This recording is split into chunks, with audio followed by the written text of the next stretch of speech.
नमस्ते दोस्तों एक चीज़ की बड़ी डिस्कशन चलती है कि धर्म चीज़ क्या है, या दुनिया में जो चल रहा है।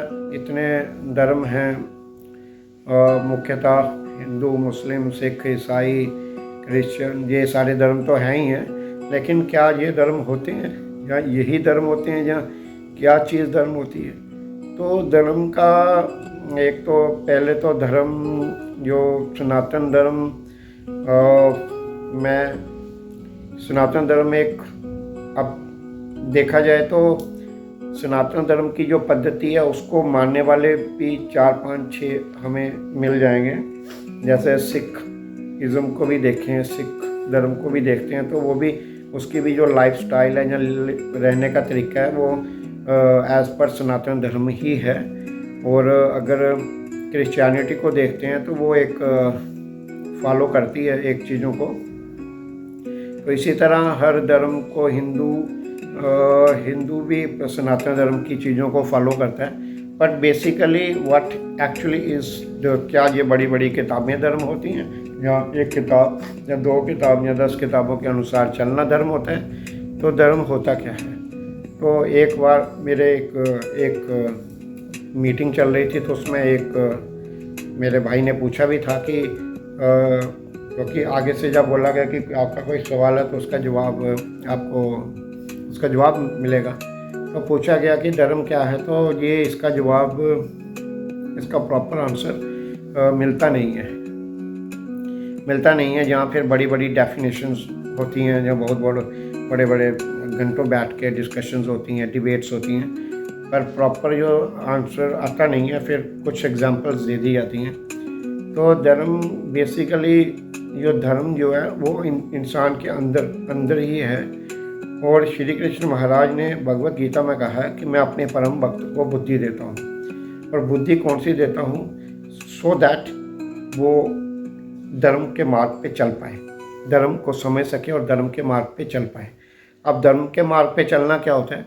धर्म पे मार्ग पे चलना ये होता है कि आदमी कुछ भी काम करता है, फ्रॉम सिंपल एज फ्रॉम खाना खाने से लेके टू एनीथिंग, दुनिया में कुछ भी, एनीथिंग, मतलब अपना ऑफिस में काम करना, जहाँ रोड पे चलते हुए कोई आदमी सामने दिख जाना, या वेजिटेबल्स खरीदते हुए, तो हर चीज़ करते हुए, जहाँ अपने पेरेंट्स के साथ रहने के लिए, या अपने पड़ोसियों के साथ रहने के लिए, या कंट्री में रहने के लिए, या डिफरेंट सिचुएशंस में रहने के लिए, जहाँ, क्योंकि हर सिचुएशन एक रिएक्शन डिमांड करती है। और वो जो रिएक्शन आपका किस ढंग से होगा, कैसा होगा, दिस इज़, ये डिसाइड करता है कि आपकी जो बुद्धि है वो किस लेवल की है, आपकी इंटेलेक्ट जो है वो किस लेवल की है।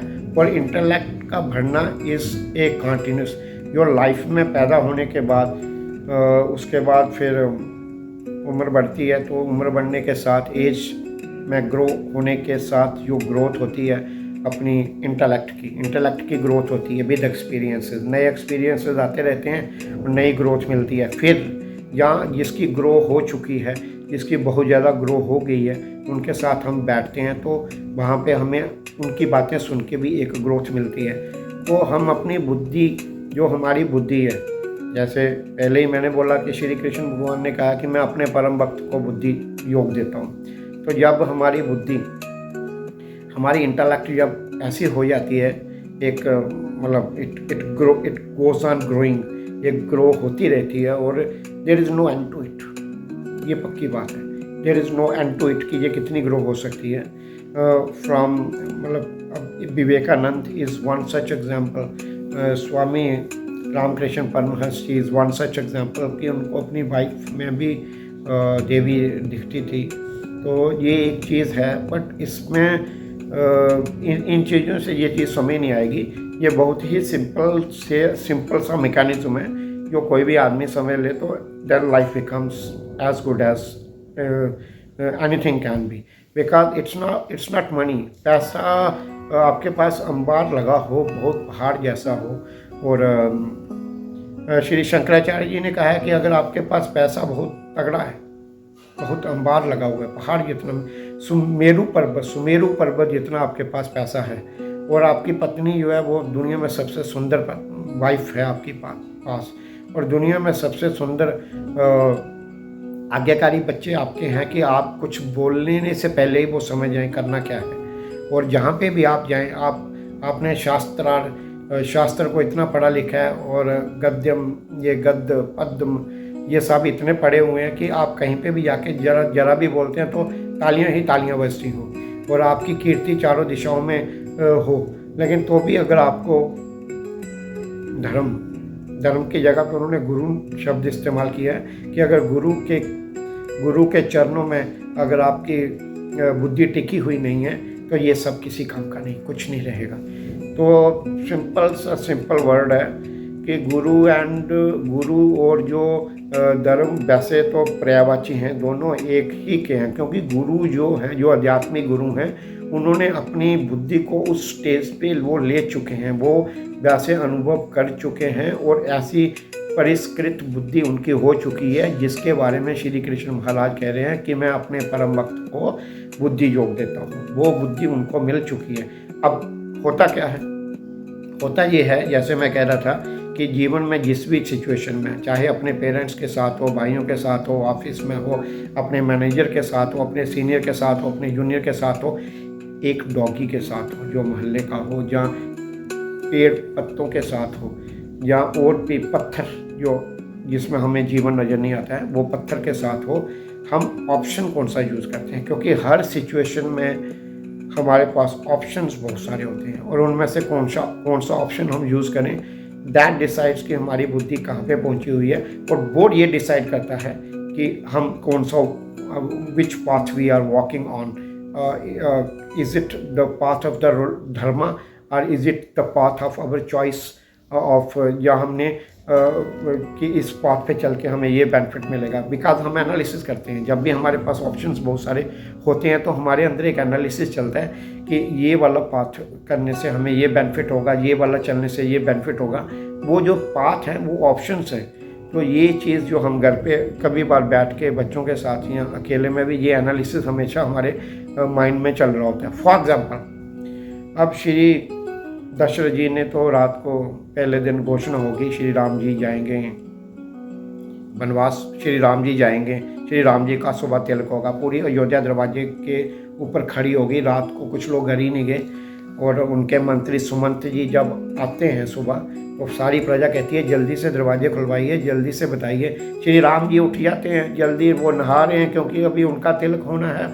और दशरथ जी, और फिर सुमंत जी अब दशरथ जी के कमरे में जाते हैं, महल के उस पोर्शन में जहाँ पे वो ज़मीन पे बैठे पड़े हैं और चिंतित हैं और बिखरे पड़े हुए हैं, और साथ में कैकेयी बेड पे बैठी पड़ी है।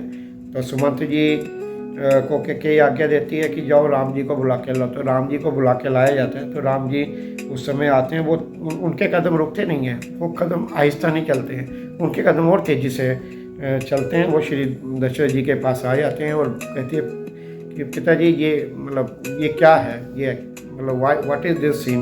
तो दशरथ जी तो कुछ बोल नहीं पाते हैं उस समय, पर कैकेयी उन दो बच्चों का याद दिलाती है, और दशरथ और राम जी को, जिनको राज तिलक होना है अभी 15 मिनट के बाद, उनको ये कहती है कि आपके पिताजी की आज्ञा है कि आप वन में जाओ 14 वर्ष के लिए। वो कहते इतनी सी बात।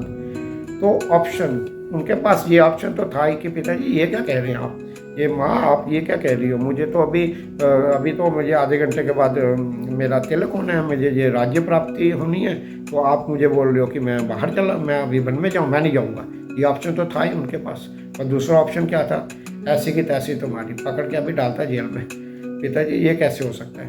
तो ये दूसरा ऑप्शन भी था, क्योंकि पूरी प्रजा तो उनके साथ ही, तो ये ऑप्शन भी था उनके पास। और भी अगर देखें हम तो बड़े ऑप्शन थे, सीधा सीधा ना कर देना, भाई मैं नहीं जाऊंगा वन, ये भी ऑप्शन था। और अगला ये ऑप्शन था कि चलो 10 मिनट के लिए जंगल, उसके बाद भी उनको बहुत सारे ऑप्शन मिले कि चलो थोड़ी देर के बाद जंगल में होके आ जाओ, बाद में वापस आ जाओ। ये कैकेयी ने कहा उनको बाद में कि बेटा हो गया, आप चले गए, पिताजी की ये इच्छा थी, अब वो भी आपने पूरी कर ली है, जंगल आ गए हो, अब मैंने ही तो भर दिए थे तो मैं ही वापस लेती हूँ। और वो भी तब भी वो कहते हैं हाँ बड़ी खुशी की बात है, अच्छा ठीक है अब क्या करूँगा जंगल जाके, ये भी ऑप्शन था।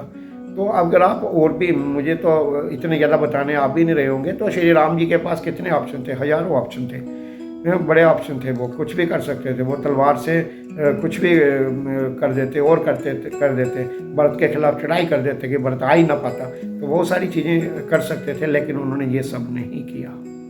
उन्होंने जो ऑप्शन चूज़ किया, उन्होंने ये वाला ऑप्शन चूज़ किया जो आज्ञा पिताजी। बस इतनी सी बात। इसे कहते हैं धर्म, इसे कहते हैं बुद्धि। और धर्म का सीधा सीधा सा जो रिश्ता है वो इससे है कि लाइफ हमें हर मोमेंट पे ऑप्शन बहुत सारी देती है, लेकिन हम उनमें से कौन सा ऑप्शन लेते हैं डिसाइड करता है कि the path we are on is the path of dharma और नॉट। तो ये एक चीज़ थी दोस्तों, जो बड़ी सिंपल सी चीज़ है। ये चीज़ आपको समझ तो तभी आएगी जब किसी को भी समझ तब आती है जब वो पढ़ता है, जब वो धर्म को पढ़ेगा, जब वो उन लोगों की लाइफ के बारे में पढ़ेगा जो इस मार्ग या इस पथ पे चले हुए हैं उनके। क्योंकि ये पथ है तो कोई मुश्किल नहीं है, पर इस पे चलने की बुद्धि भी होती नहीं है। तो ये एक धर्म का पथ है जिस पे चलने के लिए हमारी बुद्धि में सोच, क्योंकि हम करते वो हैं जिसकी सोच हमारे मन में चलती है। तो ये सोच जब हमारे मन में चलने लग जाएगी, हमने धर्म के पथ पे चलना है, तो फिर जो धर्म जो है वो एक बड़ी इंटेलिजेंट फोर्स है, वो ही वॉच कर रही है। सारे अब हर चीज़ का निर्माण धर्म के द्वारा हुआ है। तो जो धर्म के पथ पे चलता है तो फिर उसका तो मैं ये कहना भी यहाँ ठीक नहीं होगा कि उसका ये होता है या वो होता है, बट एक ही चीज़ है कि धर्म के पथ पे चलना ही एक उपलब्धि है। मतलब नॉर्मली ह्यूमन बींग्स इस चक्कर में रहते हैं कि ये करेंगे तो ये होगा, ये करेंगे तो ये होगा, बट ये जो धर्म का पथ है इसके ऊपर चलना से कुछ होगा, वो that has to be forgotten. Because जब तक वो याद है कि ये होगा वो होगा, तब तक अभी तक धर्म का पथ पकड़ा नहीं है, अभी तक उस पर चलना हो नहीं पाया है। जब तक उस पर होता है तो that's the greatest achievement is that कि हम उस पथ पे चल पा रहे हैं। तो ये है, तो लेट अस, बहुत सारे ऑप्शन, हमें वो अपने सारे ऑप्शन देखने हैं और उसमें से एक ऑप्शन ऐसा होगा जो धर्म द्वारा, जो हमें धर्म के रास्ते पे चलाएगा और धर्म से मिलाएगा। तो ये चीज़, वो ऑप्शन हमें लेने के लिए अपनी बुद्धि को तैयार करना होगा। लेकिन और हमें ये लगता है कि उस ऑप्शन को लेने पे हमें बहुत सारे सैक्रिफाइस करने पड़ेंगे, पर ऐसा होता नहीं है, ऐसा नॉर्मली होता नहीं है। वो that itself is an achievement, और that is the only thing that we can achieve in this very existence which is called, जैसे हम बोलते हैं कि हम ह्यूमन बीइंग हैं, तो वो ह्यूमन बीइंग हो नहीं पाएगा, वो ह्यूमन बीइंग का एग्जिस्ट होना सार्थक हो नहीं पाएगा जब तक we do not follow this path of religion, this path of dharma. और अब दूसरी बात इसमें ये आती है कि धर्म कभी भी किसी को एक ही चीज़, एक सिचुएशन में दो डिफरेंट चीज़ें हो जाती हैं। जैसे अकारण मच्छर मारना भी अधर्म हो सकता है, और विद कारण, विद अ रीज़न 10,000 1 करोड़ लोगों को, 1 करोड़ आपके सामने खड़े हैं, उनको मारना भी धर्म हो सकता है। तो it's a very complete range, और वो सिचुएशन पे आएगी। वो जो सिचुएशन है वो ऑप्शन देगी, बहुत सारे ऑप्शन देगी कि ये कर लेते हैं। भागने का ऑप्शन भी देगी, डटे रहने का ऑप्शन भी देगी, लड़ने का ऑप्शन भी देगी, और सुलह करने का ऑप्शन भी देगी। संभाजी महाराज की अभी मूवी है, उनके पास ये ऑप्शन तो था ही ना कि गर्दन झुका देता हूँ, लेकिन उन्होंने नहीं झुकाई। तो ये एक धर्म का पथ होता है दोस्तों। कीर्ति इसी पथ पे चल के मिलती है, इसी पथ पे चल के सार्थक होता है जीवन जीना। धन्यवाद दोस्तों। भारत माता की जय।